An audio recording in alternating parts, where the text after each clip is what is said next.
आज असं काय झालं की पोलिसांनी आम्हाला डायरेक्ट त्यांच्या गाडीतच टाकलं. तर आजचा विषय असा होता की गौरीचा मला फोन आला की काय कामानिमित्त शोधू आणि मी तुमच्या साईडला येणार, तर तो बाहेर आपण कुठेतरी मस्त ठिकाणी फिरायला जाऊयात. तर म्हणलं चल मग आम्ही आलो घोराडेश्वर. जायच्या आधी म्हणलं थंडगार काहीतरी मस्त इकडे घेऊयात. इथं उसाचा रस होता मग तो घेतला आणि तुम्हाला तर माहिती ऋषीला एक्सपेरिमेंट केल्याशिवाय काही जमत नाही, त्यामुळे मी चिप्स टाकले डायरेक्ट होते ह्या ग्लास मध्ये. माझा एक्सपेरिमेंट बघून माझ्या बहिणी माझ्यापासून उठल्या, म्हणलं हे पोरगा आपल्या सोबत नाही, चला बाबा आपला. त्यामुळे ह्यांनी यांची वाट धरली. मी पण पुढे निघाला आणि बघतो तर काय 10 ते 15 पायऱ्या सोडून हे लोक इथंच थांबले होते. उन्हामुळे सगळ्यात बेकार हालत तर आमच्या गौरीची झाली होती. इकडे शोधून गाणी लावली होती की चालण्यासाठी जरा बळ यावं. त्यानंतर पुढे नंतर ह्यांनी स्टॉल हातरून डायरेक्ट स्थानच मांडलं. इथं बराच वेळ इथं बसलो. त्यानंतर फायनली आम्ही पोहोचलो मंदिरापाशी.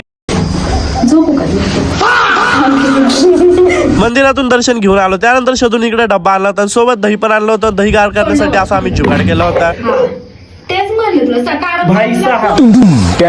पोच देण्याच्या नादात ताईने आमच्या सगळी भाजी खाली सांडून टाकली. वरची भाजी उचलली त्यामध्ये दही टाकून मग तेच खाल्लं. त्यानंतर फायनली 5 वाजता आम्ही खाली उतरलो. जाता भेळ खाली. इथून आमचं परत ठिकाण ठरलं मग अजून एक दुसऱ्या स्पॉटला जाण्यासाठी. कॅब करून आम्ही डायरेक्ट आलो कोंडवळ्याला. इथल्या न्यूज तुम्ही बघितलंच असेल की पूल इथला मधून पडला होता. इथं डिपार्टमेंट थांबलं होतं, त्यामुळे आम्हाला तिथं तर काही जाता आलं. त्यामुळे आम्ही थोडं आलो मागं नदीच्या साईडला. इथं फोटो काढूस तोपर्यंत डिपार्टमेंट आलं की काय तुमचा सीन चाललाय काय नाही. म्हणलं सर फिरत आलो होतो फोटो काढायला. आमचं उत्तर ऐकून त्यांनी आम्हाला 4 सुनावलं आणि गाडीत बसवला.